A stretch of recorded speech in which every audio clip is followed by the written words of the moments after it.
Curiosamente, la película La Cuarta Fase, que ha vuelto a traer a la actualidad mundial un fenómeno que los que estamos interesados por el misterio conocemos hace mucho tiempo, cuenta, dice esa película, lo utiliza imagino como reclamo cinematográfico o no, que la mayoría de encuentros son a una hora, las 3:33, los 3 dígitos iguales, muchas noches y muchas angustias para muchas personas. Puede parecer algo difícil de creer en estos días, anecdótico para otros, la típica sonrisa maledicente de muchos. Eso ha hecho que, por lo menos en los últimos 15 años, las personas, hombres, mujeres, niños, que han tenido experiencias realmente angustiosas, incluso a veces en su propio domicilio, que tienen que ver con estos encuentros que se llamaron del cuarto tipo, la cuarta fase, hayan sellado sus bocas. Es muy difícil hacerles hablar, es muy difícil, primero por el dolor que a ellos les produce, y segundo porque ¿quién va a creer en estas historias? Quizá la psiquiatría tenga respuestas, quizá la hipnosis, que es un elemento que aparece en esta película constantemente, nos revele algunas claves. En este último film, la regresión hipnótica es fundamental. El testigo recuerda cosas que en el consciente se habían evaporado. Pero esto lleva así casi 30 años.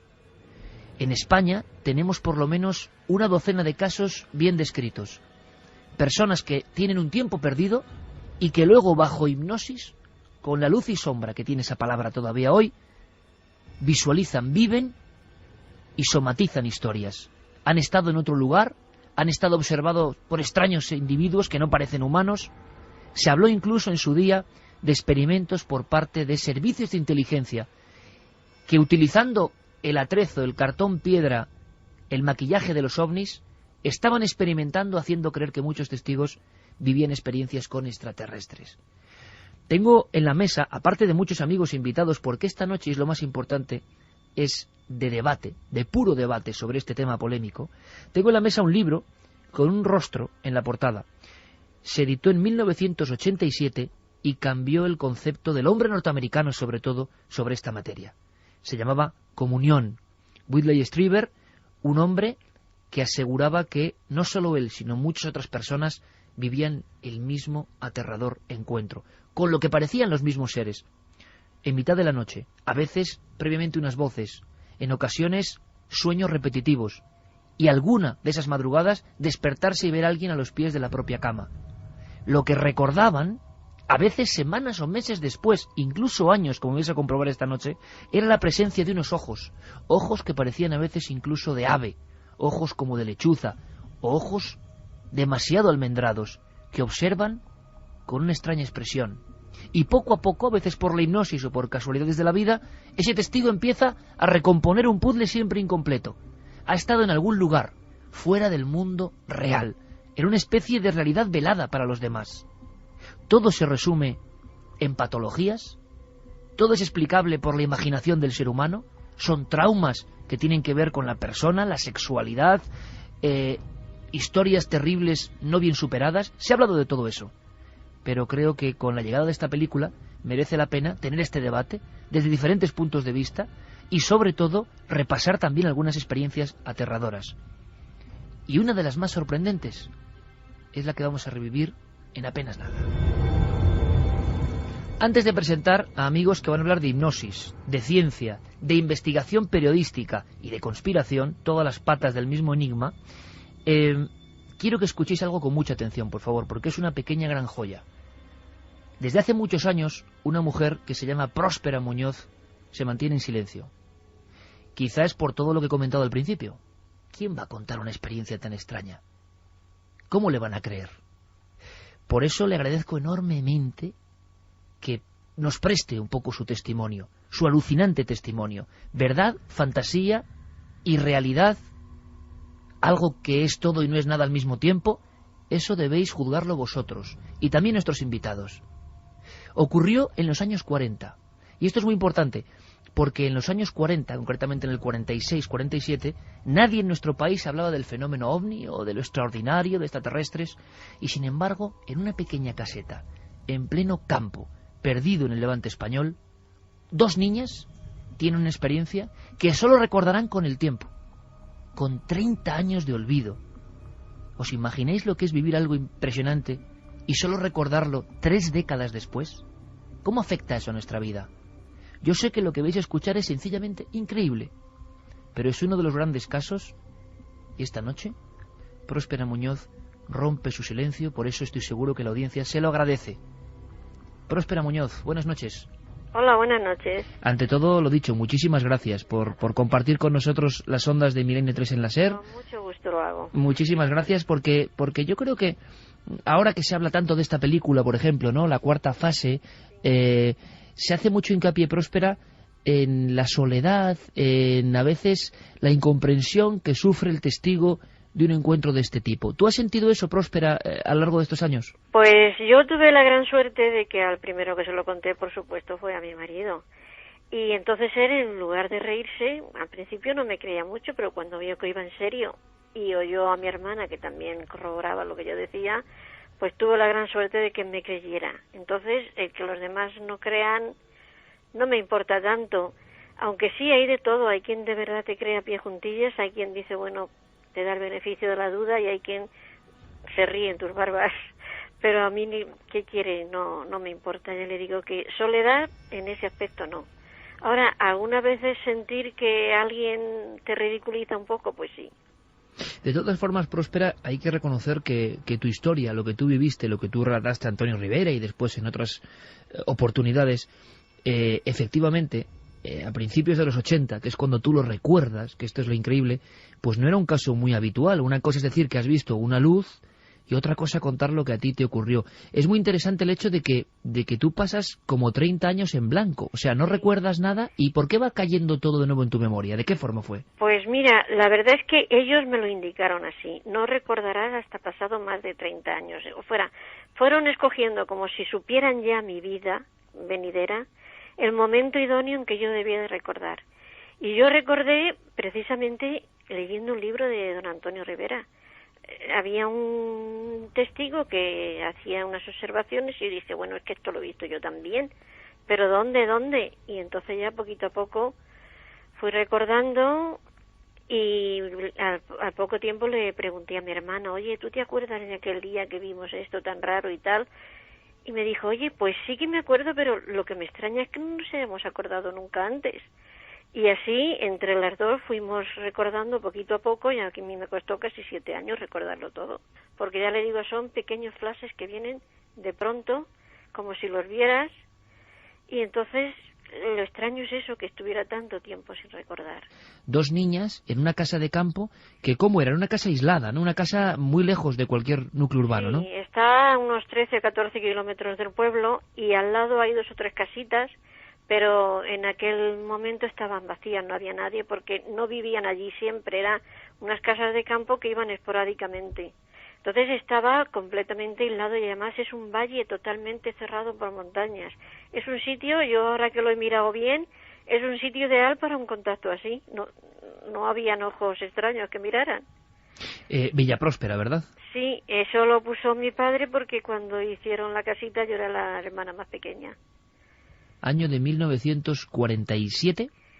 46, 47 no lo tengo muy claro. Ahí está el margen, ¿no?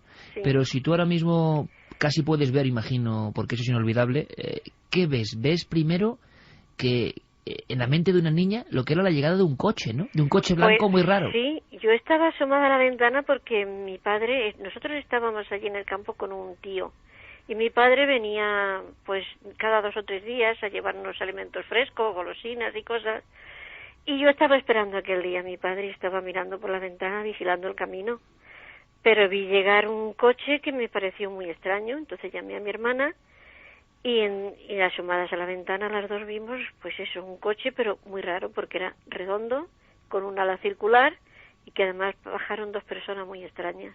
Y ese coche además no venía por la carretera, precisamente. No venía por el camino, venía entre las viñas, y además no se apoyaba en el suelo, venía volando.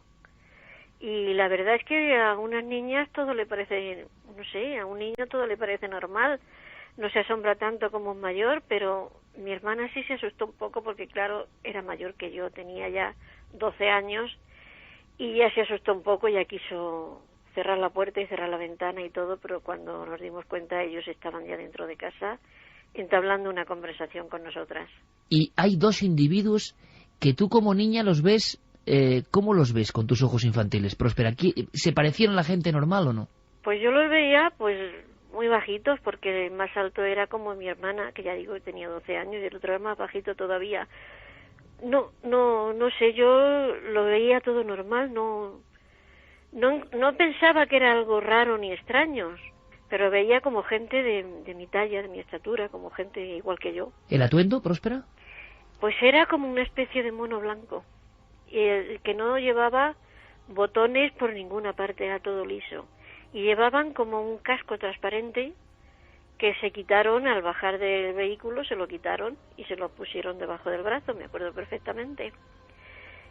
Y se lo pusieron bajo el brazo y entonces yo, al sujetar como sujetaban el casco, me di cuenta en las manos que tenía solo 4 dedos. Pero, Próspera, hay una especie como de tiempo perdido o conversación que tú no acabas, como decíamos, esto lo recuerdas 30 años después a retazos, estáis tu hermana, Sí. y tú, y esos dos individuos que se parecían, no sé, físicamente la cara a hombres normales, o había algo muy distinto aparte de los dedos. Pues sobre todo eran los ojos, que eran como hipnóticos, eran unos ojos grandísimos, al entrar dijeron un momento, porque no veían, y las pupilas se le dilataron delante de nosotros y entonces nos dimos cuenta que tenían un iris enorme. Y esto sí nos impresionó un poquitín. ¿Pero en ningún momento huís? ¿Os quedáis ahí? No, tranquilas. Mi hermana renegando un poco porque habían entrado en casa y ella no quería que hubieran entrado, pero tranquilas. Y una cosa, Próspera, la gente estará preguntando, bueno, dos individuos de estatura pequeña con esa situación, en esa casa, año 46, pleno día, o sea, es decir, sí.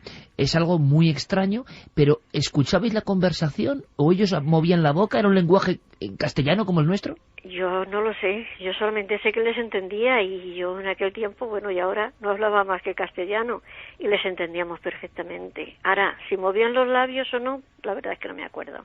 O sea que en ese proceso no hay ningún tipo de contacto mayor, la conversación se detiene, aquellos seres se marchan. Se marchan, entablan conversación con nosotras, nos preguntan sobre las fases de la luna que estaban allí en un almanaque, y ya se despiden, van a entrar van a mirar la casa. Uno de ellos quiso revisar la casa y el otro lo cogió del brazo y le dijo, no es prudente, vámonos. Y es muy curioso, Próspera, porque la gente puede decir, aquí lo interesante es que hay otro testigo, es decir, la gente siempre intentando ser evidentemente escéptica, porque esto es difícil de creer y tú lo sabes, dices, bueno, había otra, y tu hermano, muchos años después, se acordaba perfectamente de toda la escena hasta la llegada de la nave, ¿no? Cuando yo le hablé, ella no se acordaba de nada hasta que yo no le hice recordar. Cuando lo hice recordar, después ella ha recordado todas las circunstancias de alrededor, cómo mirábamos por la ventana, cómo vio el cacharro, como yo digo, cómo lo vio. Pero cuando bajan ellos, se le corta la memoria y a ellos no lo recuerda para nada. Se recuerda hasta la llegada del objeto nada más. Sí. Es que además ellos lo dijeron, ¿a cuál de ellas le vamos a hacer no sé qué? Dijeron, pues a esta, porque es más, me supongo que quisieron decir más pequeña o más receptiva, o no sé, eligieron entre las dos. La reacción de la familia, Próspera, entre ese primer encuentro y el segundo, que va a ser todavía más complicado y te van a trasladar a algún lugar, ¿tu tío o tu padre supo algo? Mi tío sí, y cogió un poco de miedo porque vio algo. Él, cuando llegó aquel artefacto y se posó al lado de la casa, cuando se fueron, como digo que se fueron a todo correr, al elevarse aquello dio una luz inmensa. Y mi tío estaba en una viña que había un poco más alejada de la casa. Y entonces vio la luz y vio salir el artefacto aquel, lo vio volar. Que creyó que era un avión que salía del lado de la casa, ¿verdad? Él creyó que era un avión que volaba tan bajito que se había chocado contra el tejado de la casa y aquello había producido aquella luz. Entonces vino corriendo muy asustado. Y le dijimos, no pasa nada, es que han venido 2 hombres y tal. Y salimos a ver el tejado, a ver los desperfectos del tejado, pero no había nada. Entonces él sí vio algunos indicios y vio algunas cosas y sí tenía miedo. Hasta el punto que 2 o 3 días después fue mi padre y le dijo, aquí están pasando cosas raras, mejor nos vamos al pueblo. Él sí vio algo. Y Próspera, llegamos a lo que sería el segundo encuentro, o la segunda parte de este primer encuentro, que se produce ya de noche, y cuéntanos, ¿qué te ocurre a ti? Pues yo me despierto de súbito y veo que están en la ventana, porque era verano y estaba la ventana abierta, tenía una especie de reja, pero estaba abierta. ¿Los dos mismos seres? Pero iban más, entonces iban 8 o 10, y algunos llevaban también como un traje de buzo, una escafandra, algo así. Y entonces me dijeron que saliera, y yo salí con ellos, y entonces vi que un ser muy alto, como de 2 metros y pico, que yo dije que era un muñeco, llevaba a mi perro, y dije, ¿qué le habéis hecho a mi perro? Me dijeron, nada, lo hemos dormido para que no alborote. Y entonces me llevaron a mí y al perro a una especie de nave que estaba un poco alejada, y era pues como un chalet de 2 pisos o algo así. ¿Era el mismo objeto que habéis visto el primer día, Próspera, o distinto? Era mucho más grande, este era mucho más grande. Además había mucha gente, unos cavaban, otros se pasaban con un cubo, se pasaban de uno a otro como pasándose algún material. Incluso uno de ellos llevaba, uno de aquellos altos que yo dije que era un muñeco, llevaba una olivera al hombro, arrastrándola, la llevaba hacia la nave, y esa olivera otro día vimos el agujero, o sea que otro día no estaba la olivera. ¿Qué recuerdas del examen, de esos flashes que te han ido veniendo con el tiempo? ¿Qué te hicieron? ¿Un examen médico? ¿De qué tipo? ¿Sentiste dolor? ¿Qué artilugios eran? Dolor ninguno, solo sentí como me raspaban la piel, cogían algo de cabello, y se fijaron mucho en los órganos genitales. O sea, dijeron que tenía... Porque ellos, a ver cómo explico esto, después de irse ellos aquel día que vinieron por la mañana, nosotras tuvimos, mi hermana, yo y mi tío, un cólico espantoso, una diarrea. ¿Los tres? Las tres. Y entonces ellos dijeron que había algo de tipo colí o algo así, lo que yo encontré. Y les dije que hemos tenido esto, y ellos se preocuparon un poco. Pero vamos, así que me hicieran daño o algo así, no, en absoluto. Además, cuando lo fueron a hacer, dijo uno de ellos, es muy dócil. O sea que yo, como no estaba asustada ni nada de eso, pues yo me dejaba hacer con docilidad. Y en este segundo caso, Próspera, o segunda parte del episodio, sí. ¿Nadie de Villa Próspera, de la casa, recuerda nada? No. Nadie. Cuando terminaron, nos llevaron al perro y a mí a casa, nos dejaron en la puerta, y yo me acosté, y a otro día pues nos despertamos tardísimo. Nos habíamos dormido las 3, mi hermana y mi tío, y yo nos habíamos dormido hasta las 12, y mi tío estaba muy preocupado por la hora que era, no había salido a trabajar, y estaba preocupado porque aquel día esperábamos a mi padre y decía, va a decir que no ha ido a trabajar. Y además encontramos también que mi hermana me regañó mucho porque las sábanas de la cama estaban llenas de tierra, y decía, pero bueno, si yo antes de acostarnos te he lavado, ¿cómo es que tienes tierra? O sea, no, había cosas que no... Da la impresión de que tu hermana vive la experiencia con más sensación de, quizá por la edad, ¿no?, de temor, de que algo raro está rodeándoos, sí. A diferencia de ti, que eres más pequeña, y lo ves quizá todo como una especie, no sé si de juego o de cosa curiosa, ¿no? Nada, tranquila. Ella sí, claro, porque era mayor y ya se daba más cuenta de las cosas, aunque ya le digo que miedo nunca hubo. Si acaso, un poco de temor por parte de mi tío, porque había cosas que no entendía. ¿Qué más te llamó la atención de esa estancia, de esa nave, de lo que sea donde estuviste, Próspera? Pues me llamó la atención que ahora sí lo tengo visto, porque era, como ahora presentan no sé cómo decir, un despacho de estos de ahora modernos que tienen toda una consola corrida, o sea, muchas pantallitas de televisión pequeñas donde habían cogido todos los alrededores, y una grande donde apareció una luz muy brillante, y dijeron, mira, ahí vamos. Lo único que me hizo padecer un poco fue la falta de luz. Era una luz tan tenue, que yo apenas veía. Tú, Próspera, en aquel año 46, hay que ponernos en situación, ¿no? Una niña de las inmediaciones de Jumilla, y describes esas pantallas donde podías ver imágenes que parecían grabadas en los exteriores de la propia finca, ¿no? Yo no había visto más que cine. Para mí era cine, pero en pantallitas más pequeñas. Para mí era cine, porque yo no conocía la televisión en aquellos tiempos, todavía no había televisión en España. Pero para mí era cine. Además, antes me enseñaron como un aparato grande de televisión. Había unas imágenes donde se veía el día que nosotros íbamos al campo para unos días nada más. Entonces, el día que llegamos, nos habían filmado, yo subida encima de la burrita, del burro, y mi hermana caminando, y mi tío al lado, y el perro. Y entonces, de mi hermana y de mí salían unos rayos de luz preciosa, increíbles, de unos tonos preciosos. Y nos dijeron que habían venido a contactar con nosotros por aquello. Tu caso es estudiado por diferentes especialistas. Sí. Cuando tú recuerdas, a raíz de casi la visión accidental de Antonio, sí, te pones en contacto con él. Sí. En esta película o en los temas que han tratado el asunto de las supuestas abducciones o encuentros del cuarto tipo, resulta que la hipnosis parece que es un momento clave e importantísimo.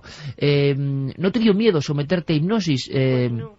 Don Antonio Rivera me acogió muy bien y me ayudó muchísimo. Le tengo que estar muy agradecida. Me llevó a que me hiciera una hipnosis Robati, el de Barcelona. Y la verdad es que yo no recordé nada nuevo en la hipnosis. No me dio miedo ninguno, no lo había hecho nunca, pero no me dio miedo. No había datos nuevos, ¿no? No salió nada nuevo. Lo que sí pasó es algo que me dijo Rivera después, que era muy frecuente, que a raíz de la hipnosis empecé a recordar muchas más cosas.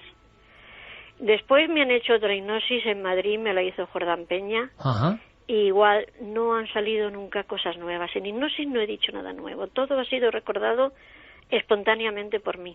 Y Próspera, después de toda esa serie de experiencias, uno imagino que se pregunta por qué a una persona, ¿quién te iba a creer contando esto en aquel contexto, no? ¿Por qué crees que te ocurrió esto exactamente a ti y en esas circunstancias? Te lo habrás preguntado muchas veces, ¿no? Pues sí, muchas veces. ¿Por qué a mí precisamente?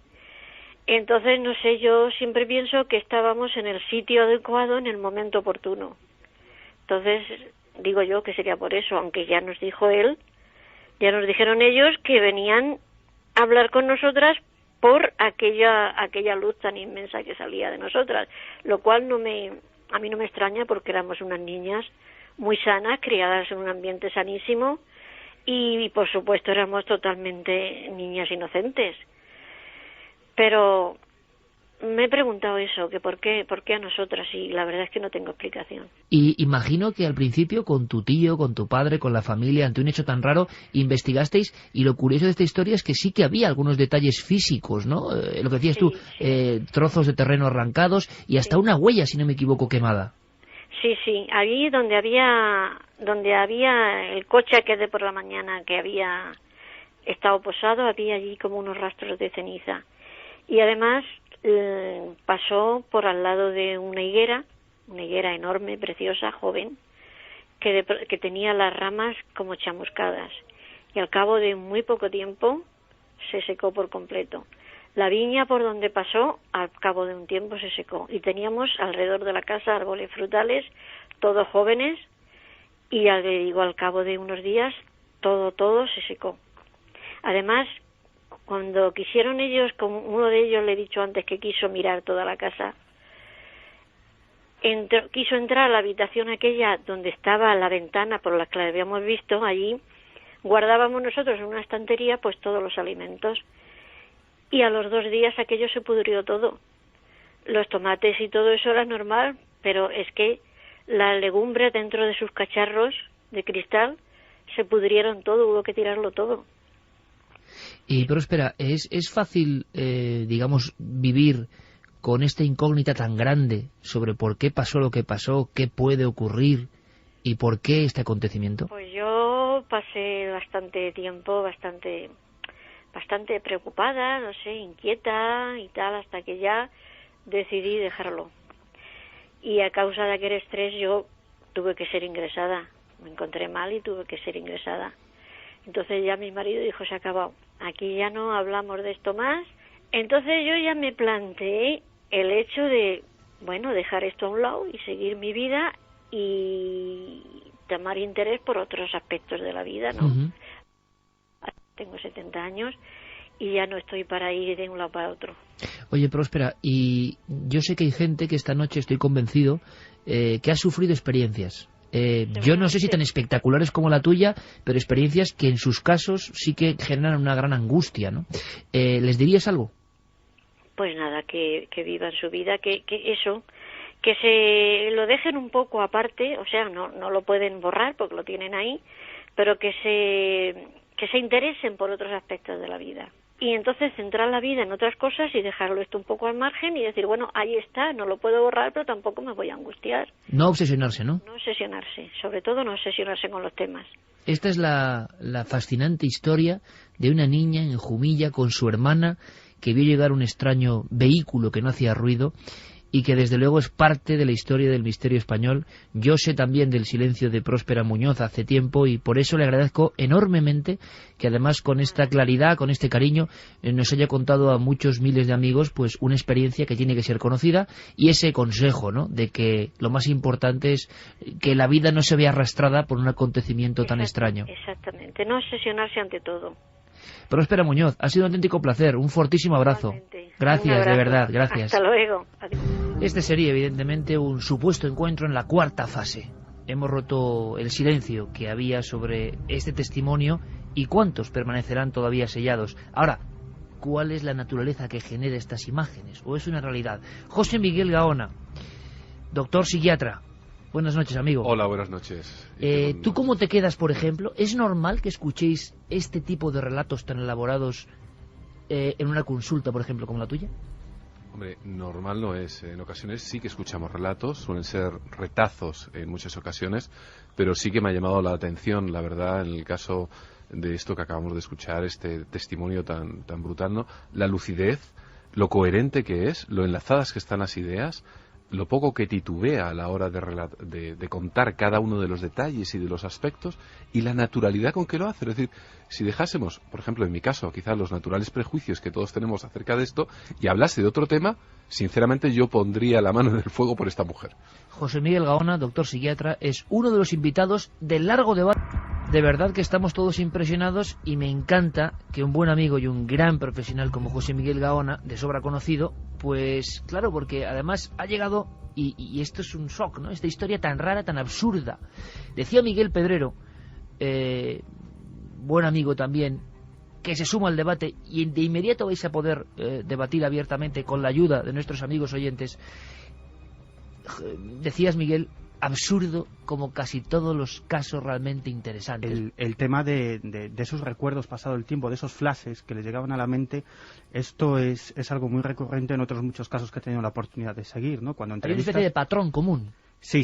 En muchos de estos casos hay una especie de patrón y sobre todo eso, ¿no? Y también es muy común. Ella decía que se sometió a varias sesiones de hipnosis y que en esas sesiones no recordó nada especial, pero que luego posteriormente le fueron viniendo recuerdos. Yo me estoy acordando de muchos casos, de muchas personas a las que he entrevistado, que me decían que con el paso del tiempo, y te estoy hablando de décadas, como el caso de Próspera Muñoz, 10, 20, incluso 30 años, recordaban, me decían, simplemente flashes que le venían, imágenes inconexas, que para ellos pues bueno, eran imágenes, escenas de esa experiencia que ellos habían vivido, de esa experiencia de abducción que no recordaban conscientemente. Claro, abducción, realidad, sueño, ¿esto qué es? ¿Qué representa? ¿Qué parte es tangible?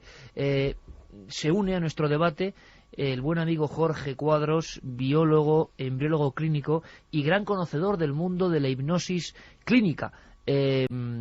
Jorge, buenas noches. Yo creo que es muy impresionante y muy extraño el caso que hemos escuchado, pero hay gente que describe perfectamente, con este nivel de detalle que decía José Miguel Gaona, una experiencia de cuando era niña. ¿Qué es lo que más te llama la atención? Hay un tema que me gustaría poner sobre la mesa ya y sobre el que volveremos con toda seguridad. Cuando almacenamos un recuerdo desde el punto de vista científico, los recuerdos no se almacenan como una imagen de vídeo, los recuerdos se almacenan como trazas. Y lo más importante de todo es que cada que evocamos un recuerdo, el recuerdo se actualiza. Por lo tanto, algo que ocurrió hace 30 años, cuando lo recuerdo hoy, realmente no estoy evocando el hecho real, el hecho que ocurrió en su momento, sino la última vez que lo recordé, que puede haber sido hace ese una semana archivo o que hace se ha un quedado, año. ¿no? Eso es. Lo curioso es que hay mucha gente que describe este tipo de fenómenos, y ahora vamos a hablar de eso.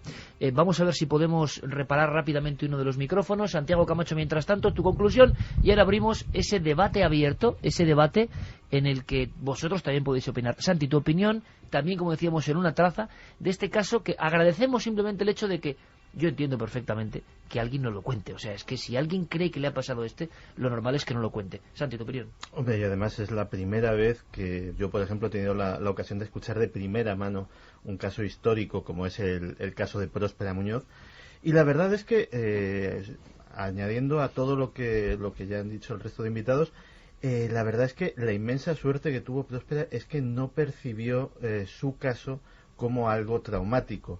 El drama de los abducidos o de los presuntos abducidos es que realmente cuando llegan a la consulta del psicólogo, del hipnólogo, cuando realmente llegan a pedir ayuda, es que su vida está literalmente machacada, porque de repente, sin saber de dónde, les han surgido una serie de sueños recurrentes, una profunda depresión, una serie de fobias que antes no tenían, una serie de elementos que van poco a poco disgregando su vida cotidiana. Y entonces, pues muchas veces ese terapeuta que dice, bueno, pues vamos a recurrir a la hipnosis, a ver qué nos encontramos aquí, se encuentra de sorpresa con un relato de este tipo. Los casos de abducción tienen un tema que es profundamente humano, y es el hecho de que, aparte de eso, de la incomprensión que sufre cualquiera que ha declarado haberse encontrado con algo extraño, sea ovni, fantasma, extraterrestre o lo que sea, básicamente el síndrome que se encuentra en ellos es básicamente un síndrome de estrés postraumático, y las historias que cuentan y sobre todo las vivencias que surgen son profundamente aterradoras y vividas con terror. Estamos hablando de gente que declara haber sido sacada por completo de su cotidianidad y haber sido sometida a lo que perciben como torturas y abusos sexuales, haber sido sometido a muchas veces este tipo de cosas, por ejemplo, generan una hay un momento que es muy típico, que es, por ejemplo, estás en la consulta del dentista, eres una persona absolutamente normal, y de repente empiezas a sentir un temor bastante más del normal a lo dental, que te hace salir de allí corriendo, sudor frío, respiración agitada, el corazón que se te sale del pecho, y ahí empieza, como si eso fuera un detonante, empieza una serie de acontecimientos que llevan a esa regresión hipnótica, a ese momento. Yo puedo citar un caso personal que es muy curioso, pero yo me acuerdo de una chica con la que estuve saliendo en su día, y saludos si me está escuchando ahora mismo, y yo por aquel entonces solía llevar una camiseta que tenía un extraterrestre, cosa de los... Parecido al emblema que tenemos aquí de Communion, del primer libro que hablaba de esto en Estados Unidos. Efectivamente, que también me la regaló otro buen amigo, que saludos para él. Pues salíamos y habíamos pasado una noche, la camiseta pasó sin pena de gloria, hasta que llegamos a su portal y de repente, pues como pasan los portales, la luz se apaga en un momento dado, y la camiseta tenía una cosa en particular, que era fluorescente. Lo que sucedió después solo puedo denominarlo como un ataque de pánico absolutamente incontrolable, que lógicamente no venía a cuento de nadie, desde luego era completamente desproporcionado al estímulo. Y bueno, uno que se dedica a estas cosas, pues en aquel entonces era precisamente cuando empezaban a circular por internet los primeros test para abducidos, y había una serie de preguntas, pues si tenías esos sueños recurrentes, si habías pasado una depresión recientemente, si tenías alguna cicatriz inexplicable en el cuerpo, si te habías encontrado pues por ejemplo alguna gotita de sangre en la almohada algún día. Y curiosamente esta persona pues iba cumpliendo todo aquello. O sea, que había un patrón. Sí, nunca a pesar de que me hubiese gustado, y de hecho se lo sugerí, nunca se prefirió no indagar en ello, pero es curioso lo cotidianas que pueden llegar a ser estas experiencias. Bueno, estos terrores. Vamos a debatir, ¿de dónde surge esto? ¿Qué realidad puede haber detrás de estos casos? Y la hipnosis, como ese mundo un poco extraordinario y que no acabamos de entender bien, ¿qué puede solucionar? Sobre todo la película, me ha parecido un poco extraña, lo que tiene es que penetra en el terror tremendo y las vidas truncadas de unas personas que creen que son agredidos por la noche por algo incomprensible. Más que ir al fenómeno ovni o no, esta gente cree que está siendo agredida por una entidad ajena a él.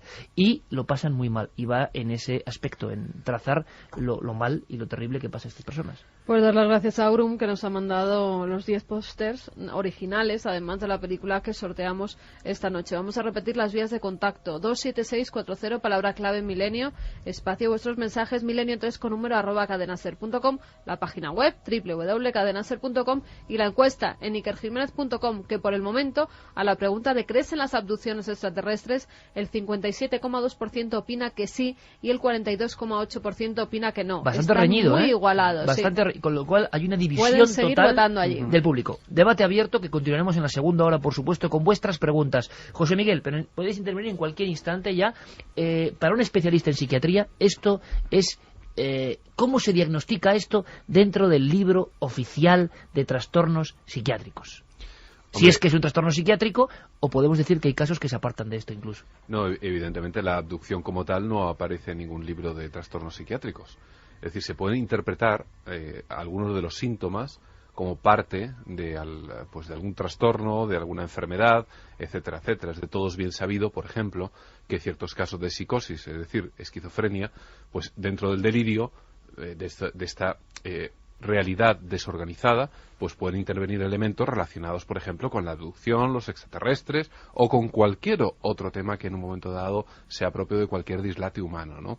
Ahora, yo he visto, por ejemplo, la película y da la impresión en algunos momentos, ya lo debatiremos, pero que existe ya, por ejemplo, varias figuras. Una, la psicosis colectiva, por ejemplo, ¿no? En el que varias personas pueden vivir el acontecimiento. Pueden vivir un acontecimiento y además se contagian en un momento dado, incluso hasta la tendencia al suicidio. Es decir, es algo que se repite en muchas ocasiones en nuestro propio país. Hay cadenas de suicidas en pueblos pequeños, una psicosis colectiva, y todos acaban sintonizando, por así decirlo, en la misma frecuencia. Uh-huh.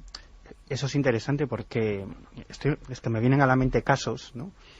Y casos que tienen que ver con lo que decías, ese fenómeno contagio, ¿no? Es decir, que una persona de la familia vive un fenómeno, una experiencia de abducción, y de pronto el resto de la familia se ve afectada, ¿no? Voy a contar un caso, si quieres, brevemente.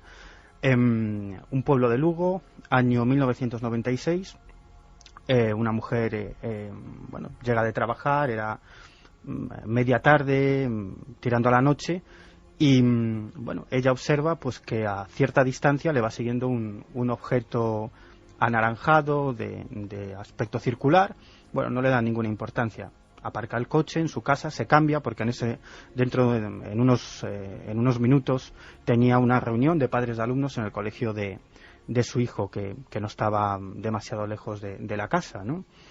Para llegar en un cuarto de hora por una carretera que se sabía de memoria. La mujer se cambia, otra vez se introduce en el automóvil, arranca, y entonces en un momento determinado, al dar una curva bastante cerrada, se le echa encima lo que ella describe como una nube muy luminosa que hacía un ruido enorme, que parece que dentro tenía algún otro objeto que se movía. Se acerca a pocos metros del automóvil.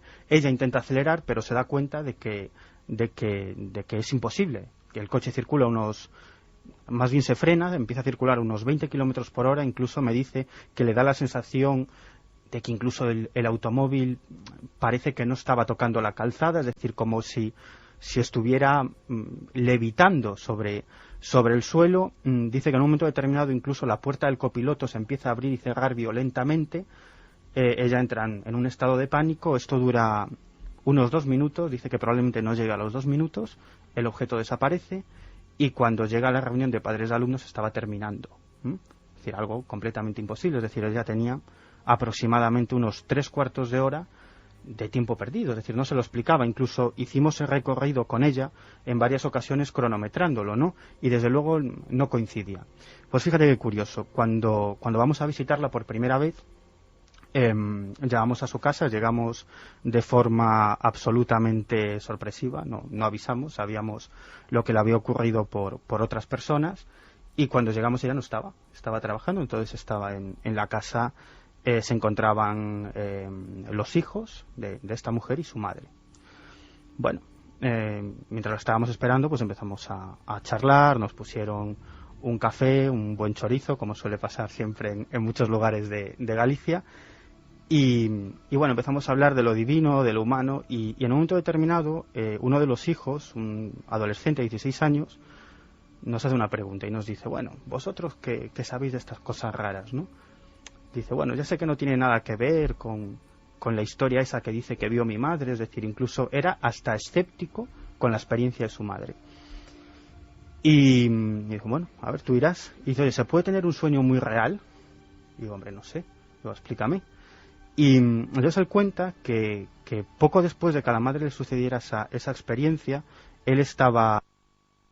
Se acababa de levantar, él entraba al instituto, pero se levantaba una hora antes para estudiar para los exámenes que tenía cerca, ¿no? Entonces él decía que estaba despierto, se estaba incorporando de la cama y de pronto escuchó un sonido muy fuerte, decía como si un avión fuese a impactar con la casa. Una luz enorme que entra por la ventana, una luz muy potente, dice, y de pronto se ve en una camilla, dice que estaba en una camilla que en una sala de aspecto circular, en el que había una serie de aparatos y unos tipos muy raros y muy feos, decía, tocándolo. No le di tiempo a continuar, le lancé mi libreta y dije, a ver, dibújamelo. Dice, no, hombre, os vais a reír, no, dibújamelo. Bueno, es una pena, no lo he traído, pero el dibujo es la típica imagen de Comunión, ¿no? De la portada de Comunión. Es decir, con gran cabeza, unos ojos estirados. Sí, como un niño. Cabeza en forma de pera, enorme, unos ojos almendrados, negros, también de gran tamaño. Entonces, él cuenta que no sabe cuánto tiempo estuvo en esta situación tan extraña, que él lo denomina un sueño muy real, para él eso es lo que fue, y dice que de pronto escuchó otra vez el mismo sonido, ese sonido de avión, y se vio de nuevo en la habitación, con esa luz inundándolo todo, y que de pronto el sonido desaparece, la luz desaparece, y él empieza a gritar, empieza a llamar a su madre entra a la habitación, él le cuenta todo lo que ha ocurrido, y esta mujer, a pesar de su experiencia, pues bueno, lo tranquiliza diciendo, bueno, no te preocupes, esto ha sido un sueño. Ni él relacionaba esta experiencia con la de su madre, ni su madre relacionaba su experiencia con la del muchacho. De hecho, su madre sigue absolutamente convencida que lo que le sucedió a su hijo fue simplemente pues un sueño, una pesadilla, un mal sueño. Claro, explicaciones. Bueno, está claro que esta imagen del extraterrestre es típica y tópica. Esta imagen, que nos parece y que todo el mundo tiene en mente ahora mismo, de lo que debería ser el típico extraterrestre, porque así lo hemos asumido. Esto está en el inconsciente colectivo ya, claro. Pero es un arquetipo que creéis que parte de algún lugar, que está inserto desde cuándo. ¿Por qué tanta gente, Jorge, por ejemplo, creéis que puede, en sesiones de hipnosis, que luego hablaremos de eso, ¿por qué surgen estos recuerdos? ¿Dónde están? ¿Hay alguna traza? Porque hay personas que piensan que puede tener que ver con traumas muy reales, que se representan así, que no tienen nada de extraterrestres. Como bien dices, tenemos ya un arquetipo, una imagen prefijada de lo que sería un extraterrestre. La tenemos ahora, pero parece que la tenemos de hace mucho tiempo. Estábamos hablando hace unos días acerca de la imagen esta de Göbekli Tepe, ¿verdad?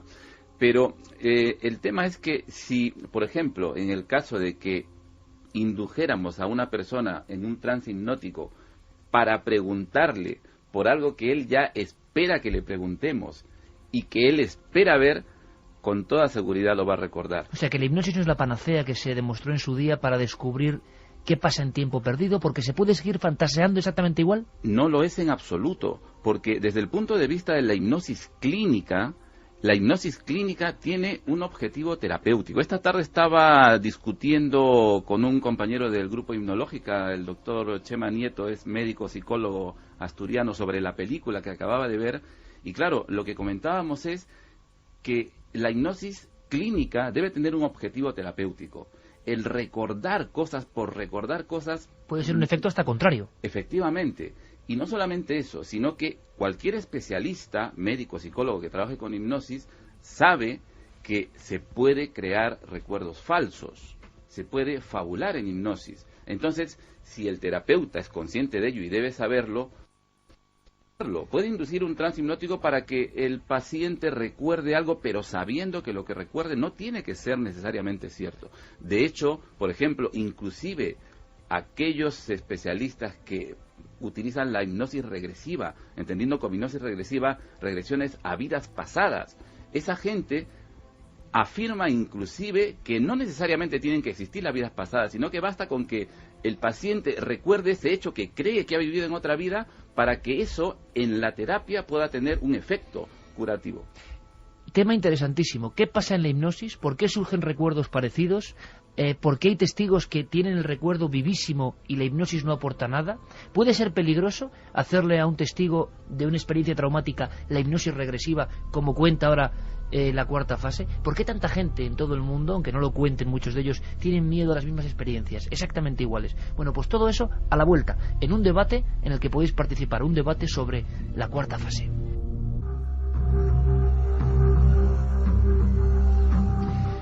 La cuarta fase y sus misterios a debate con el psiquiatra José Miguel Gaona, con el biólogo y experto en hipnosis clínica Jorge Cuadros, con el investigador Miguel Pedrero y con nuestro compañero Santiago Camacho.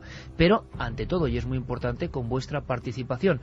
Por cierto, que en esta película, que luego hay mucha polémica, y hablaremos de esa polémica, y de la delgada línea roja que supone a veces promocionar o dar datos de una película, y que luego la gente crea ciegamente que eso es verdad y que no sea tan verdad. Pero hay elementos curiosísimos que aparecían en otra película clásica basada en hechos reales, Mothman. La gente veía algo parecido a un búho o a una lechuza, que en el fondo es el arquetipo de esos ojos grandes y no humanos que te observan. Era el último recuerdo antes del sueño. Y luego en el sueño ocurre algo terrible, es un sueño interrumpido. Y luego la sensación de que muchas de estas historias tienen como una amnesia, no surgen hasta que pasa algo en la vida de esa persona, y como ocurría con el alucinante e increíble caso de Próspera Muñoz, es 3 décadas después, leyendo un libro, cuando siente que el puzzle interno se va recomponiendo y recuerda esa historia, como decimos, alucinante. ¿Qué dice la gente en las vías de contacto, Carmen? Nos dicen, a mí me pasa algo parecido varias noches, pero no creo que sea esto. Una vez me hicieron una herida como un arañazo. Porque en la película se habla de heridas, ¿no? Heridas muy concretas que aparecen, que veremos luego con los especialistas si hay algo de verdad en estas heridas o es pura cinematografía. Mira, Kiko nos dice, tenemos que recordar que muchas abducciones tienen lugar y que dicha persona tiene objetos extraños en el cuerpo, implantes los llaman. He visto la cuarta fase toda la noche aterrada. Sí creo en las abducciones. Estoy aterrada escuchándoles. Nos dice Conce desde Bollullos.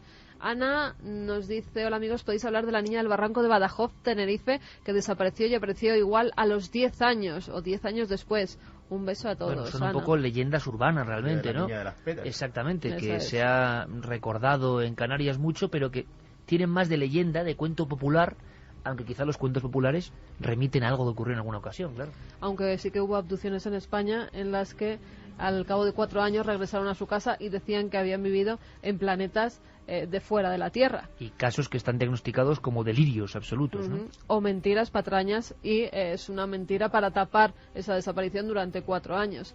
Buenas noches desde la furgoneta trabajando camino a Córdoba, llevando prensa. Increíble el relato de hoy, oírlo en esta carretera oscura. También nos dicen que todo forma parte de un plan galáctico para prepararse para el cambio. El despertador está sonando y tenemos que despertar. Un abrazo, Suso y Carmina. Como si nos fueran mandando señales de que pronto van a venir. Hola amigos milenarios, claro que creo en abducciones. Yo misma he vivido una hace 14 años y os aseguro que jamás la olvidaré. Bueno, nos quedamos con sus datos, por supuesto. ¿La encuesta cómo va ahora mismo? Pues vamos a ver la encuesta.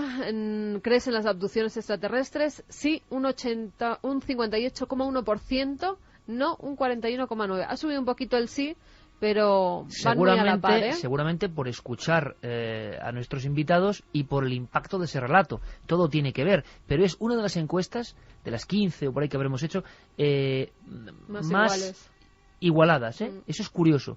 Una parte de la sociedad que se mide perfectamente piensa en el caso clásico de extraterrestres. ¿Eran extraterrestres los que vinieron a ver a Próspera Muñoz en aquel año 46-47 a las afueras de Jumilla en una casita? ¿O puede ser terrestres mal interpretados? La cuarta fase hablaba de los traumas reales. Jorge, en hipnosis, y abrimos de nuevo el debate, ¿habéis visto alguna vez reacciones como las que salen en la película? Ese espanto, esos gritos, golpes, o sea, ¿alguien en hipnosis puede conectar con algo que sea tan terrible, que esté dormido en su interior? Yo personalmente no he visto una reacción de ese calibre, pero sí ocurre con mucha frecuencia que el paciente reaccione, porque si se trata, por ejemplo, de alguna fobia o algún hecho traumático, es normal, es muy normal, y además es bueno para la terapia inclusive que la persona reviva y que pase un momento de malestar, un momento breve, pero que puede ayudar a resolver su problema. Eso es normal, pero del calibre que se ve en la película yo no lo he visto, lo he comentado con los compañeros. Ha habido mucha polémica con esta película, ¿no? Ahora comentaremos.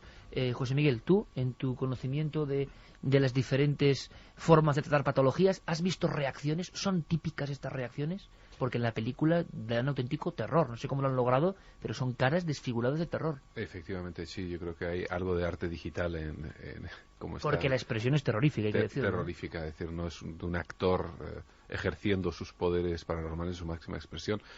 No es menos cierto que en algunos tipos de patología, por ejemplo, algunos tipos de ataques epilépticos, en algunos cuadros neurológicos, es decir, estos pueden llegar a tal expresión que sí se pueden provocar fracturas de huesos. En la película, quiero recordar que uno de los personajes, por ejemplo, se queda tetrapléjico, incluso la propia doctora sufre unas consecuencias, aparece en una de las escenas finales con collarín y posteriormente una silla de ruedas, ¿no? Como si hubiese quedado inválida. Es decir, autolesionarse hasta tal punto sí que es posible.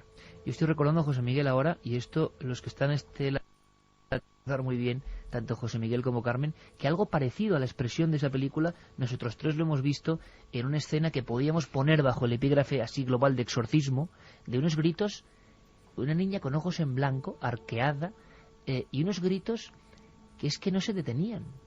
Y eso me recordaba, fíjate, a la película. Es curioso, pero ves, justamente cuando vi la película también recordé exactamente aquellas escenas que tuvimos el placer de compartir, o bueno, placer o displacer de compartir, evidentemente, ¿no? Pero eso es relacionado con el tema del inconsciente colectivo, ¿no? Se nos quedaron justamente unas imágenes grabadas, terroríficas, y curiosamente, esta experiencia que compartimos hace años, hoy la volvemos a rememorar, ¿no? Y nos viene como una burbuja de nuestro inconsciente que vuelve a aflorar y nos remece. Qué curioso que hay dentro de nosotros, permitidme una pequeñísima anécdota con esto que dice José Miguel. Era una sesión de exorcismo, estábamos los tres y el compañero Paco Pérez Avellán, y creo que José Miguel, como siempre, hizo un diagnóstico muy acertado, ¿no? De lo profundo de la psiquiatría, hasta dónde llega, que es un umbral que es el misterio ya, ¿no? Que está ahí tocando cosas que no entendemos. Aquella niña 3 horas gritando, aquella adolescente, la boca tan abierta, que yo conecté directamente viendo la película con esa escena porque es lo más parecido que yo he visto. Y unos alaridos interminables. Voy a contaros una anécdota que es escalofriante. El 4º programa o 5º de la historia de Cuarto Milenio, se nos ocurre poner la grabación de esa niña. No la imagen, que no se nos permitió, sino el audio. Simplemente el grito. Simplemente el grito. Es la única vez en una franja de Cuarto Milenio donde la audiencia es muy potente, donde al poner algo, ese minuto y 37 segundos, la audiencia se fue, abandonó.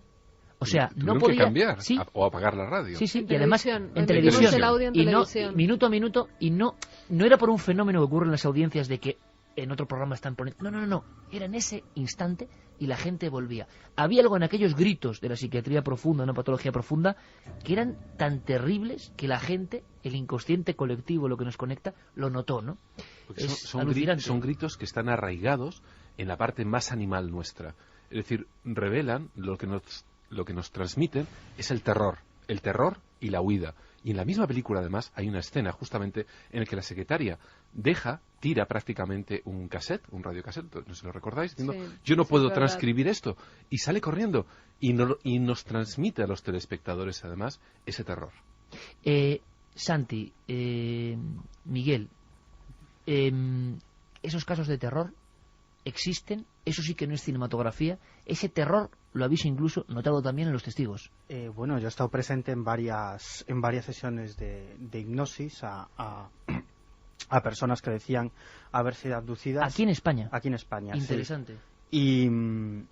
Y en un par de esas sesiones las personas no querían ir más allá, es decir, los presuntos abducidos no querían ir más allá, llegados a un punto no querían saber más. Incluso recuerdo una de las sesiones en las que el hipnólogo, absolutamente escéptico en todo lo referido al fenómeno ovni, que yo creo que esto es importante, ¿no?, que el hipnólogo sea alguien profesional, con experiencia, porque imagínate que en una sesión la persona dice que está viendo una luz y el hipnólogo le pregunta cómo es la nave, ¿no? A partir de ahí... Es un perfecto ejemplo. Claro, de inducción, ¿no? Todo el trabajo previo se va al garete, ¿no? Y que luego estoy completamente de acuerdo que la hipnosis no es la panacea, que de ahí pueden salir todo tipo de cuestiones, desde miedos, esperanzas, recuerdos de una película, de un libro, en fin, un montón de historias. Pero un caso concreto, como te digo, esta persona no quería llegar más allá. El hipnólogo incidió en un par de ocasiones, siempre de forma muy sutil, para que siguiera adelante, y cuando vio que no había manera, pues digamos que saltó esa escena o pasó esa escena. Además es un caso muy interesante, un caso que nos llegó a la redacción de la revista Año Cero, como otros muchos, y yo siempre procuro seguirlos, ¿no? Y yo cuando me reuní con esta persona, que como te digo, escribió Año Cero simplemente porque buscaba respuestas a lo que le había pasado, y creía que, bueno, que a lo mejor nosotros como especialistas o revista especializada le podíamos dar alguna. Y entonces él me traslada un relato que en apariencia tiene sentido, pero que luego, y esto es muy interesante, en la sesión de hipnosis toma un mayor sentido, cambia completamente. Si quieres lo explico brevemente. Este hombre, esta experiencia sucede cerca de la localidad de Trillo, en Guadalajara, hace ya algunos años. Una pareja que sale de un restaurante de cenar y se dirigen pues hacia su casa. La carretera está en obras y entonces decide tomar un camino alternativo por el que nunca lo había recorrido, pero bueno, deciden ir a la aventura. Y entonces él, esto es lo que me cuenta conscientemente, la primera entrevista. Dice que ve a lo lejos una luz azul, que le parece una especie de sirena de la policía, bueno, pero que no le dan mayor importancia. Sigue adelante en el recorrido y entonces dice que en un momento determinado tanto él como su mujer ven que una luz enorme inunda el coche, ¿no? Miran hacia arriba, bajan la velocidad y descubren que hay un objeto enorme de apariencia triangular muy cerca del automóvil, ¿no? Entonces, bueno, presa del pánico, decide dar la vuelta. Es decir, claro, él me decía, después de eso que teníamos encima, pues digo, bueno, pues me vuelvo por donde he venido y procuro salir cuanto antes a la carretera que conozco, ¿no? En el momento de girar el coche se le para. Intenta ponerlo en marcha, es imposible. Decía que el objeto estaba arriba, moviéndose suavemente. La mujer decía que gritaba muchísimo, hasta que finalmente, pues bueno, logra poner en marcha el coche, sale a la carretera principal y el objeto desaparece. Esto es lo que me cuenta en esa primera entrevista. Bueno, yo le planteo la posibilidad de realizarse una hipnosis. Él me dijo que sí. Otras muchas personas con esas experiencias deciden que no, y no hay nada más que hablar, ¿no? Es su vida y su experiencia. Y en la regresión recuerda, al principio de todo, un hecho interesante, ¿no?, que aparentemente no tiene trascendencia, pero para mí yo creo que sí es importante. Él dice que nada más salir de la carretera principal ve una liebre e intenta atropellarla con el coche. Un hecho estúpido, pero luego cuando sale de la regresión hipnótica me agarra el brazo y me dice, es que eso pasó, pero no me acordaba de esa historia. Es decir, cuando yo me entrevisté contigo es algo que no tenía en la mente porque me parecía intrascendente con el relato, pero es cierto. Pero es como decía Próspera, que aunque no salieron más casos o datos del caso, en la hipnosis surgieron un montón de cosas de esa vida o de ese entorno, de esos días, que ella no conocía. Claro, y esto es un elemento, ¿no? El elemento que intenta atropellar a esa liebre. Y luego viene la historia del pilotito azul, ¿no?, que en el relato que él a mí me cuenta en la entrevista aparentemente tampoco tiene ninguna importancia, ¿no?, porque no tiene nada que ver con el objeto. Pero bueno, ahí ya empieza el relato diferente, ¿no? Es lo que, como te digo, en esta sesión de hipnosis, en el fondo una relajación profunda en la que estaba este hombre, y él cuenta que el coche deja de funcionar, el motor se para, y que entonces, pues bueno, finalmente se para cerca de ese pilotito azul, ¿no? Ese pilotito azul en realidad formaba parte de un objeto enorme, de forma triangular, que no estaba iluminado, pero que se distinguía, aunque era de noche, se distinguía perfectamente. Estaban pues no sé, a lo mejor me decía 15 metros de ese objeto, que era enorme, y lo único que tenía era ese pilotito azul, ¿no? Y entonces ahí el coche se para, y en un momento determinado comienza a moverse. Dice que se empieza a mover el coche violentamente, ellos dentro del coche también, que empiezan a gritar, y que el coche empieza a avanzar hacia el objeto como atraído por una fuerza extraña, ¿no? Entonces él dice que dentro hay presencias. Todo esto en la sesión hipnótica. Dice que dentro hay presencias, que hay presencias, y que no quiere saber más, Y ahí es donde se corta. Sí, él no quiere saber más de esta historia. Entonces el hipnólogo incide en varias ocasiones qué es lo que pasa, y él dice que el coche iba hacia el objeto, pero entra en el objeto, le preguntan, y dice, va, ¿no? Que el coche circulaba, y sobre todo hablaba de ese movimiento extraño, que incluso decía que no era un movimiento normal, era como si le vibrara todo el cuerpo, y el coche también. Total, que dice, bueno, pues saltamos esta escena, ¿no? Y lo siguiente que recuerda es que el coche o bien pasa por un gran bache, eso es lo que dice en la hipnosis, ¿no? Como si el coche pasa por un gran bache, o cae de cierta distancia, ¿no? Y notan el golpe seco, y en ese momento sobre ellos hay un objeto triangular, luminoso, la misma escena, O sea, es decir, un umbral perdido, un tiempo perdido en la mitad de ese relato. Claro, es decir, la historia que a mí me cuenta por primera vez en realidad es una historia inconexa, aunque para él era una historia que no tenía, que era absolutamente lógica y real.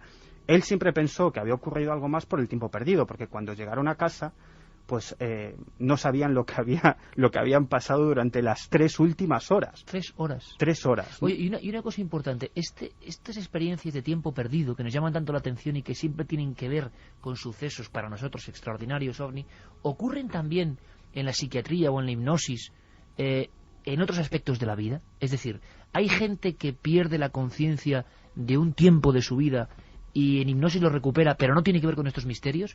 ¿Un hecho traumático puede ser tan traumático que nos borra parte de nuestra vida? Sin duda, puede ocurrir. Entonces, la pregunta sería, ¿se pueden recuperar recuerdos reprimidos con hipnosis? Sí. Eso se llamaría, Jorge, recuerdo reprimido. Sí, se pueden hacer, pero también se pueden recuperar recuerdos falsos. Entonces, la pregunta sería, ¿cómo los distinguimos? ¿No? Hacemos una sesión de hipnosis y la persona recuerda cosas que despierto fuera del trance hipnótico no recordaba. Y puede enumerar una serie de acontecimientos. ¿Cómo distinguimos los que han ocurrido realmente de los que está fabulando? Ese sería el tema fundamental. Salvo que hayan dejado un rastro físico. Efectivamente. Que ese es, digamos, el momento en el que empieza a saltar hacia lo absurdo todo el tema de las abducciones. Porque durante toda la época, desde 1961 hasta ahora que se empieza a hablar de esto, hay relatos de prácticas quirúrgicas, digámoslo así, que se hacen sobre los sujetos que padecen esta experiencia, ¿no? Entonces, hay un individuo a mediados de los años 90, Darrell Sims, un hipnólogo que empieza a investigar estas cosas, que dice, bueno, pues vamos a ver si hay marcas de esas intervenciones quirúrgicas, y se empieza a encontrar con que donde dicen los sujetos, efectivamente aparecen algunas cicatrices, hasta que se encuentra con un sujeto en particular que le dice que no solamente le han hecho incisiones o le han sacado sangre o le han tomado muestras de tejido. Algunas de esas cicatrices implican, por ejemplo, depresiones, como si con una cucharilla le hubiesen quitado porciones de músculo y que se han quedado ahí ya para siempre hondonaditas en la carne. Sino que además le han insertado algo. Y entonces una bombillita se le abre a este hombre en la mente y dice, bueno, yo tengo un buen amigo que es médico y que hace intervenciones quirúrgicas, que es el doctor Roger Leir, voy a llevarle a que le someta a unos rayos X. Y efectivamente se encuentra con que este buen señor tiene un objeto de apariencia metálica alojado donde parece. Se hace la intervención quirúrgica, se documenta, es decir, se filma en vídeo, como ha filmado ya varias docenas de ellas en los últimos 10 años, y empiezan a surgir elementos extraños, empiezan a surgir piezas metálicas que cuando son analizadas, por ejemplo, algunas de ellas se corresponden a metal meteórico, a hierro meteórico concretamente, una cosa bastante absurda para encontrar en el cuerpo de una persona, que tampoco parecen ser elementos tecnológicos, es decir, no son aparatitos, son básicamente piececitas metálicas si tienen alguna función es imposible de comprender cuál, aunque algunas de ellas, por ejemplo, si escuchamos el audio de las intervenciones quirúrgicas, vemos que están, por ejemplo, enervadas, es decir, que están conectadas al sistema nervioso del sujeto de alguna forma, están rodeadas de nervios. Y pues en algún congreso de ufología y de estas cosas pues se ha presentado el doctor Leir. Pero tú lo has dicho, Santi, en un congreso de ufología, por lo tanto marginal. Bueno, en la revista Nature, hace unos años, en el 80 y tantos, apareció una llamada de socorro del hospital Winston Churchill, un hospital británico, porque se habían encontrado dentro de un paciente algo que parecía un aparato, un microchip, una cosa que no sabían identificar y cuya descripción daban en cartas al director, es decir, una publicación científica muy prestigiosa, para ver si alguien, a día de hoy, que yo sepa, nadie ha dado contestación, les podía decir qué puñeta era eso. Pero la sensación esa de marginalidad sobre estos temas o estas experiencias continúa. Yo le preguntaría a los doctores, de alguna forma, ¿no?, si este tipo de casos, por lo raros que son, o porque está muy claro para la ciencia oficial que son simple locura, delirio, se dejan a un lado y no se investigan tanto. ¿Qué opina a día de hoy, creéis, la ciencia sobre estos casos que tienen que ver con abducciones, implantes, recuerdos de una especie de secuestro extraterrestre?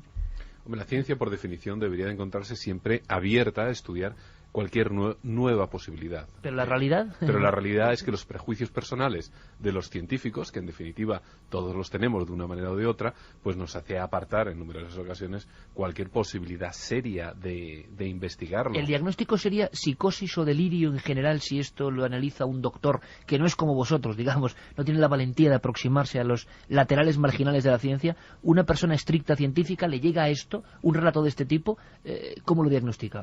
Por supuesto, como una psicosis, con algún tipo, evidentemente, con componentes delirantes, sin lugar a dudas. Sin embargo, ¿y que surge, José Miguel, perdóname, por qué? ¿Por algún trauma? Porque siempre se ha relacionado con problemas con la sexualidad, con problemas con abusos en la infancia. Se ha comentado, ¿verdad?, que eso produce a veces una serie de delirios muy concretos que se repiten al paso del tiempo. Efectivamente, la construcción de un delirio pues supone en muchas ocasiones un trauma y también en otras, no es menos cierto, un terreno neurológico abonado. Es decir, que uno nace con ciertas anomalías y sobre estas se implanta a lo largo de la vida, quizá por vivencias, por muchas cosas, los mecanismos son en ocasiones un tanto desconocidos, pero se construye una realidad paralela. Sin embargo, evidentemente, dentro de lo cauto que hay que ser, contaré como una anécdota, quizá fue una lección que me dio la vida, pero hace años acudió un paciente a la consulta relatando, por ejemplo, que su mujer le practicaba vudú y que además dentro de su casa pues estaba instaurado una casa de prostitución. Evidentemente el paciente fue convenientemente medicado, pero por uno de estos azares de la vida, con posterioridad conocía a la mujer, que era brasileña, era una sacerdotisa de vudú y evidentemente llevaba una casa de prostitución. Es decir, que en ocasiones historias que son sumamente increíbles, ¿no?, tienen visos de realidad. No siempre, evidentemente, todo lo que nuestro análisis de la normalidad puede en un momento dado, con nuestra asepsia científica, dejar de lado y tal y cual, pues en ocasiones, como puedes ver, hay cosas que son reales. Y si yo os lanzara a vosotros las preguntas que hemos lanzado a través de la encuesta, a día de hoy, con lo que se sabe, si os preguntamos por abducciones como fenómeno extraterrestre, ¿con un sí o un no es posible responder, Santi? Porque hay una parte también que es crucial de todo lo que hemos oído, que es que efectivamente con la hipnosis puede salir cualquier cosa y se puede implantar cualquier cosa.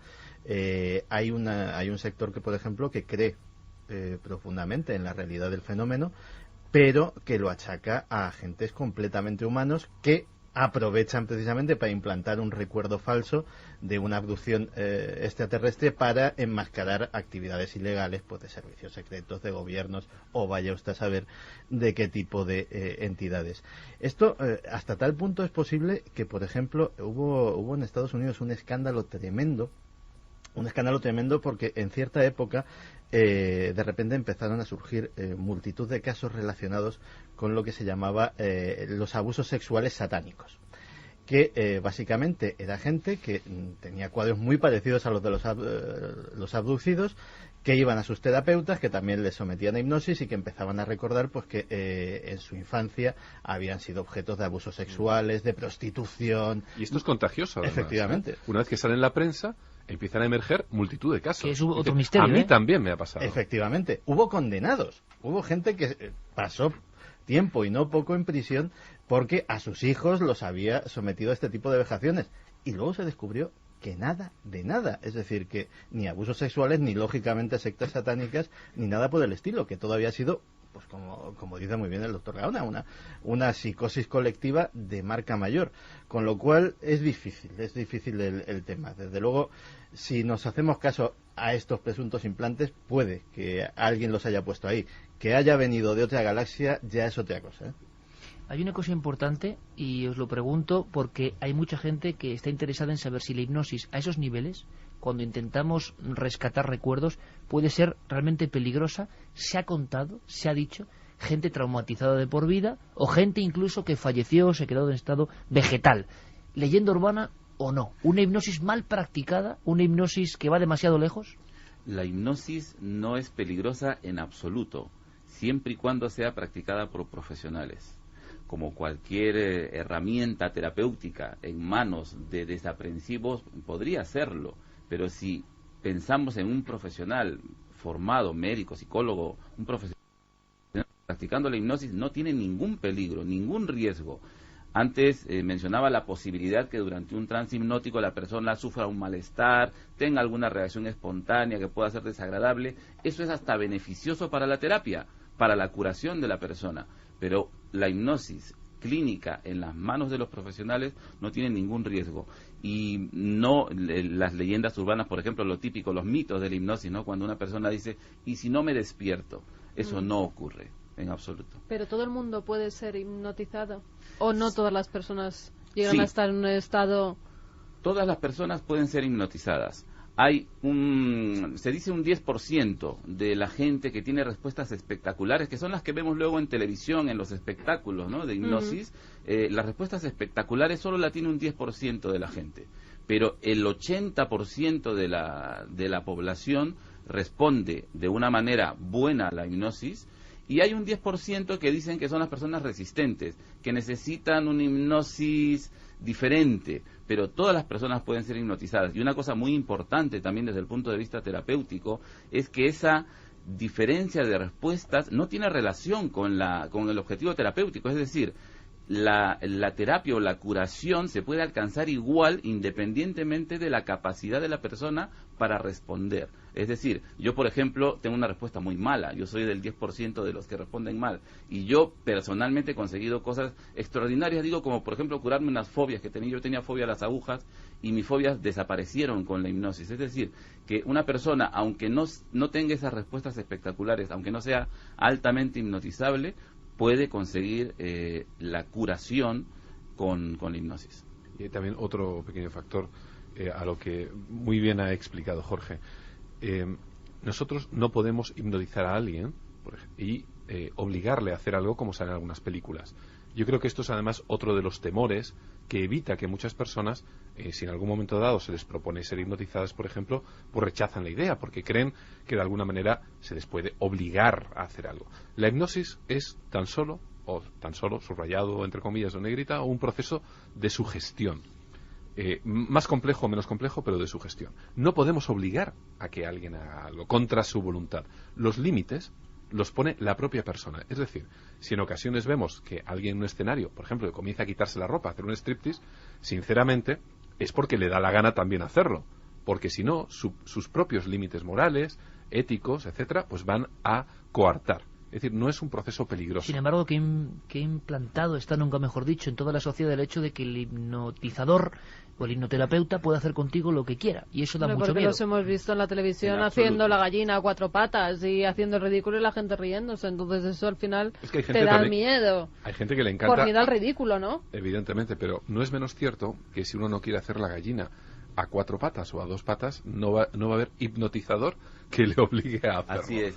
Esto hay que dejarlo clarísimo. Esas personas seguramente que en carnavales harían la gallina sin ningún problema. De eso se trata. Y antes en uno de los casos que mencionaba Miguel de la hipnosis que hicieron para recordar abducciones, fíjate cómo en determinado momento la persona dice, no quiero ir más allá, en trance hipnótico, ¿no? Y aunque es dueño de sí mismo todavía, claro, en ese umbral. Es la persona, es el paciente hipnotizado el que tiene el control sobre el proceso y puede decidir en cualquier momento interrumpirlo, salir del trance o no ir más allá como se ¿Y por qué puede haber tanta gente, y ahora les escucharemos, en todo el mundo de tan diferente condición social, económica, que sufre el mismo sueño paralizante? Porque es una constantemente aquí a la redacción.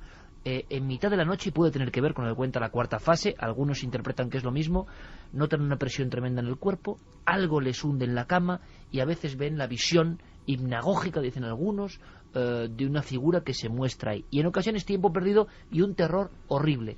Toda la gente que ve esto tiene una patología, todos están locos, entre comillas, o realmente ocurren cosas que creéis, y aquí puede haber un buen debate, que no son sencillamente explicables, que están al margen incluso de la hipnosis y de la psiquiatría. Es que todo ello, dentro del estudio de la hipnosis clínica, todos esos fenómenos son considerados fenómenos hipnóticos y no son raros en absoluto. El problema es el desconocimiento que tenemos de ello.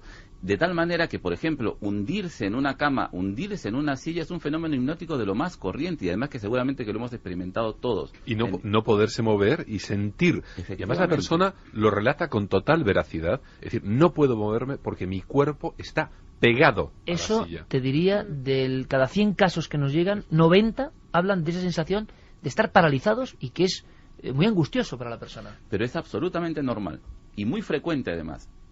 Entonces, ¿creéis que no hay casos, imagino que Miguel Pedrero o Santi, yo no sé si estarán de acuerdo o no, que se escapan de toda esa normalidad? ¿Casos ajenos completamente a eso, con un factor exógeno? Bueno, además ahora estamos hablando de casos ya incluso más complejos, ¿no? Porque antes nos estábamos refiriendo a casos de abducción.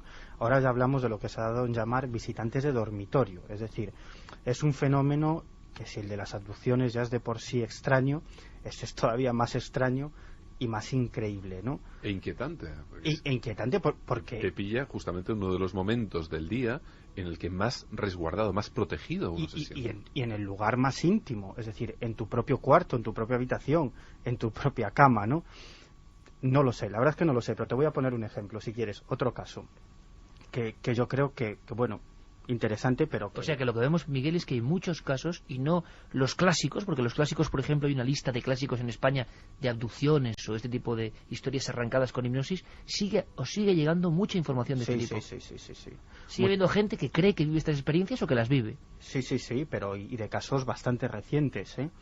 Este es de hace ya unos años y yo creo que nos viene bien de ejemplo, quizás porque entra en juego esta historia de los visitantes de dormitorios, además de una manera muy especial.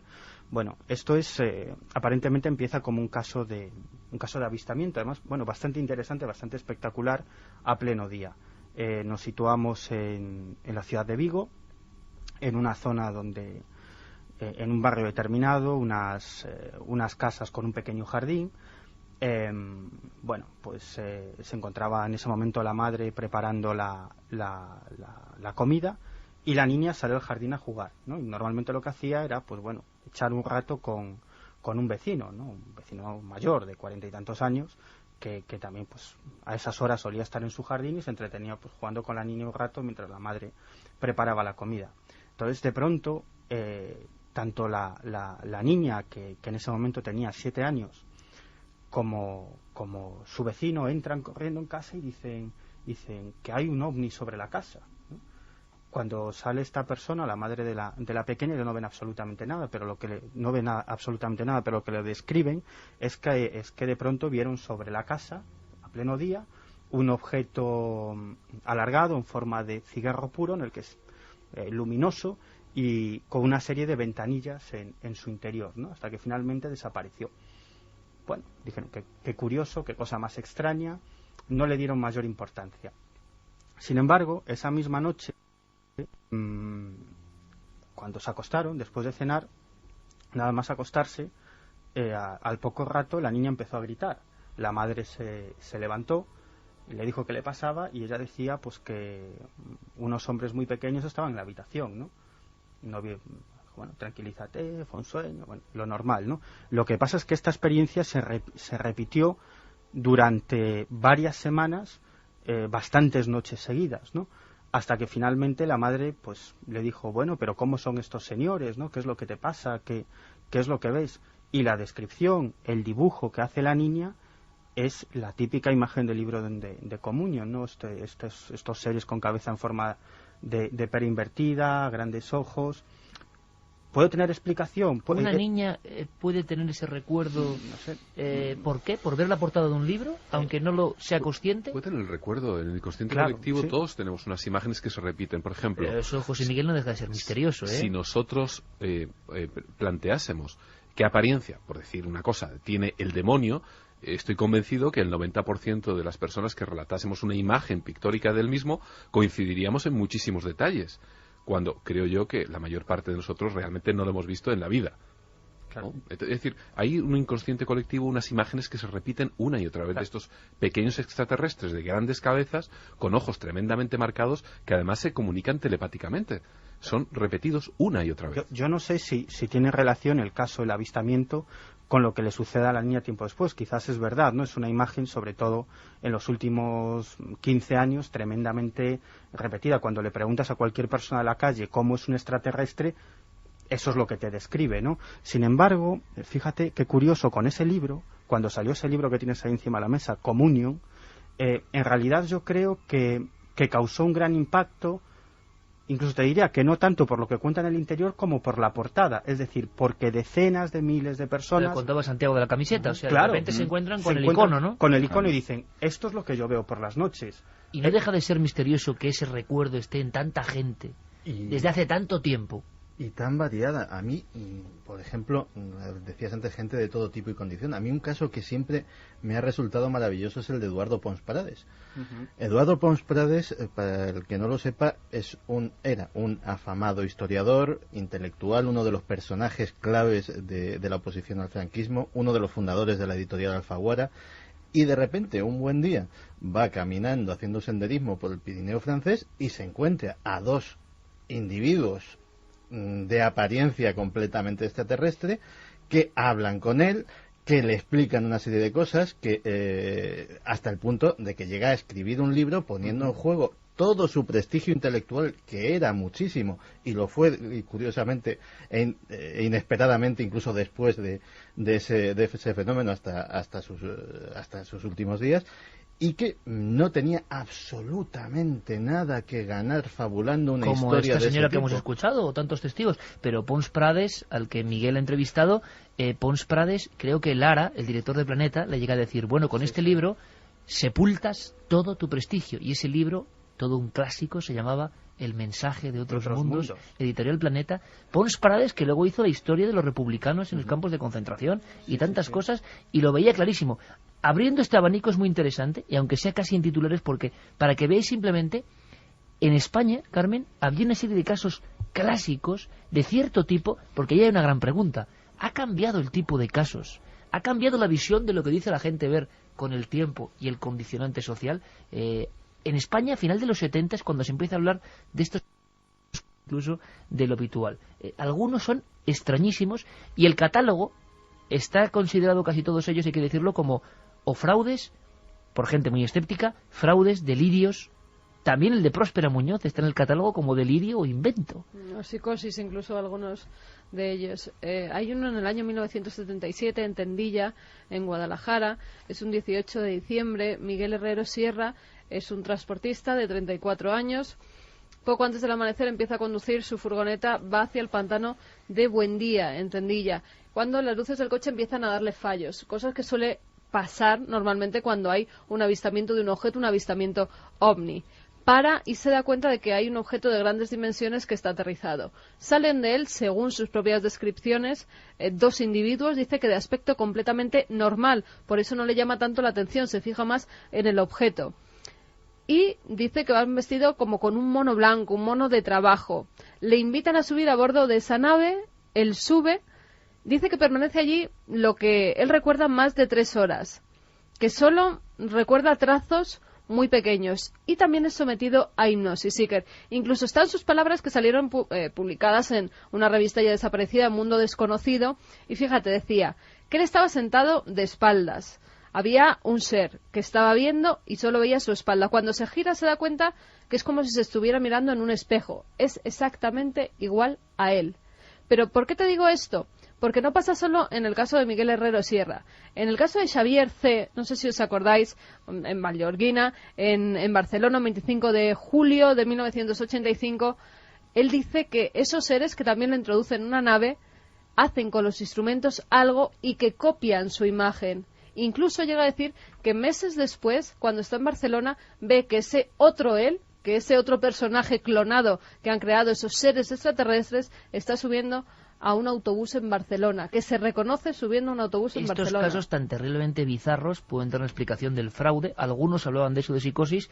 La sensación de ver a otro, igual que tú, igual tiene alguna explicación profunda psiquiátrica. Sí, de hecho está descrito como tal en los libros de psiquiatría, en el que de repente uno, en ocasiones, por ejemplo, no se reconoce a sí mismo, lo contrario, y también en otras ocasiones uno reconoce a sí mismo en otro. Es decir, pero que de situaciones más terroríficas. No es algo descabellado, claro, pero es que tenemos que partir de algo que es precioso y que daría mucha explicación a numerosos fenómenos que nos rodean. En primer lugar, la realidad es una pura construcción. Vivimos dentro de una caja de calcio que se llama cráneo y los sentidos lo van alimentando de una manera muy parcial respecto a la realidad. Esa realidad se va construyendo una y otra vez, como bien decía antes mi compañero, y además en esa realidad interfieren multitud de fenómenos, porque cuando hablamos de los falsos recuerdos parece que no estamos hablando de 4 chalados, pero no. Por ejemplo, cuando volvemos a aquella casa de niño que veíamos que era tan grande, con ese salón y ese corredor interminable, y volvemos a la misma casa y no es nada igual y de repente decimos, esta no es la casa, ¿verdad? ¿Le habéis hecho alguna obra? Y dice, no, es la misma casa. Y Dios mío, tú hubieras puesto la mano en el fuego, que era de otra manera. Eso es un falso recuerdo. Entonces, esta memoria se puede ir cambiando, se puede ir alterando. La persona no tiene por qué fabular en el sentido de ser una mentira, de ser una construcción maliciosa para engañar a otros. Es que realmente se lo puede creer, puede construirlo. Y, por supuesto, si atendemos a algunas de las declaraciones, ¿por qué no? A lo mejor alguna podría ser verdad. Y solo con que una fuese verdad, con esa repetición de actos, nos dejaría realmente pues con la gran incógnita, ¿no?, de si alguien está manejando la realidad desde fuera para que veamos cosas. ¿Qué dice la gente, Carlos? Vamos con una andanada nueva de preguntas. Nos preguntan si problemas de conducta se pueden curar con la hipnosis. ¿Podéis responder brevemente, por favor, a estas cuestiones? Sin duda. Un especialista, un psicólogo, es el trabajo del psicólogo hipnoterapeuta. No todos los psicólogos están especializados en la hipnosis clínica, pero un hipnoterapeuta es el trabajo que realiza. Y da muy buen resultado además en las fobias. Por cierto, que la hipnosis, que un día podemos desarrollarlo con vosotros a fondo, está ya totalmente aceptada por todos los científicos o sigue siendo una rara avis para muchos, porque dentro de la ciencia hay gente que considera casi ni ciencia la psiquiatría. O sea, hay que decir, la hipnosis está ya ahí, ¿no? Todo lo que no sea medible... Está aceptada y de hecho se imparten cursos totalmente serios en las mejores universidades, incluidas las españolas, por supuesto, con su titulación correspondiente. Aunque en su día imagino que sería algo casi de brujos, claro. El mesmerismo. Sí. Pero, por ejemplo, estuve revisando hace unos meses una página en español, además de los institutos de la salud de Estados Unidos, donde hablaban de la medicina integral, hablaban de hipnosis, en fin, está absolutamente aceptado por la medicina como una ciencia. Lo que pasa es que es una ciencia que todavía necesita mucha investigación. En ello estamos, los que no somos psicólogos médicos, estamos en la parte de la investigación, pero está absolutamente aceptada. Es muy eficiente, es una herramienta muy potente, pero siempre en manos de profesionales. Nos dicen también que a él le sacaron una especie de píldora dentro de la piel de un material llamado iridio. Una persona que cree que tiene un implante de esos. Sí, de hecho, digamos que generalmente además suelen ser de metales exóticos. Pues el iridio es uno de ellos. Es decir, no suelen ser de acero inoxidable, vaya. Y de forma triangular.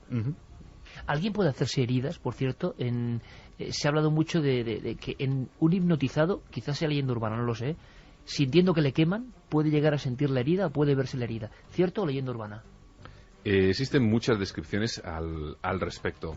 Con hipnosis puedes hacer que alguien tenga la sensación de que se esté quemando y, de hecho, lo vemos con sondas de temperatura, aumentar la temperatura porque aumenta la circulación en una zona, en la punta de los dedos o donde uno quiera. De ahí hacerse una herida, hay un trecho.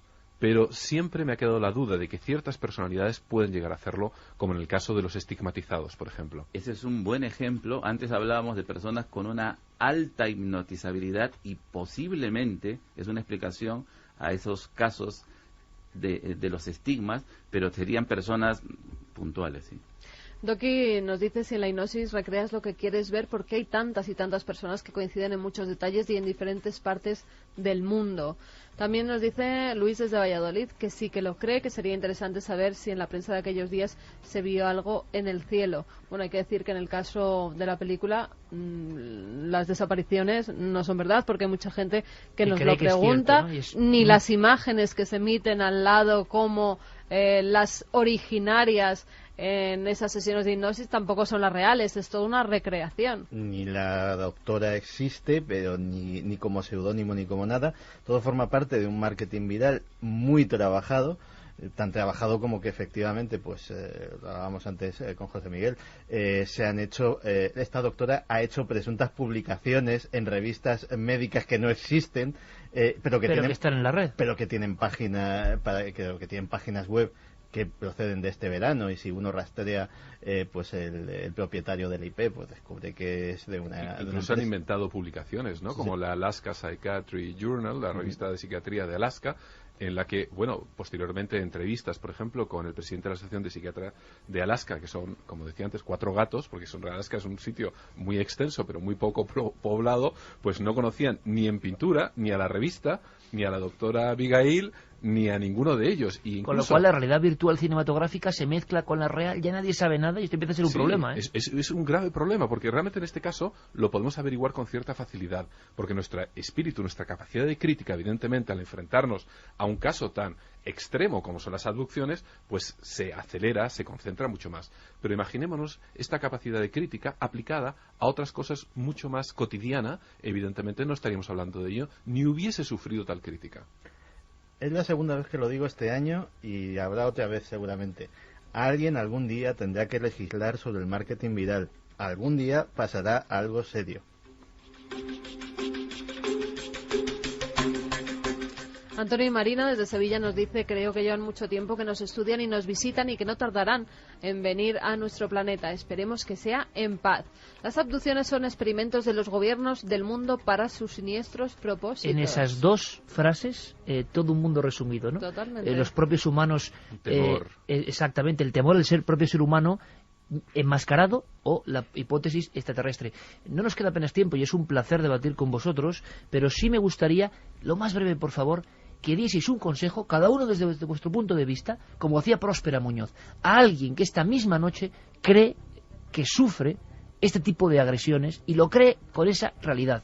¿Qué le diríais, José Miguel Gaona?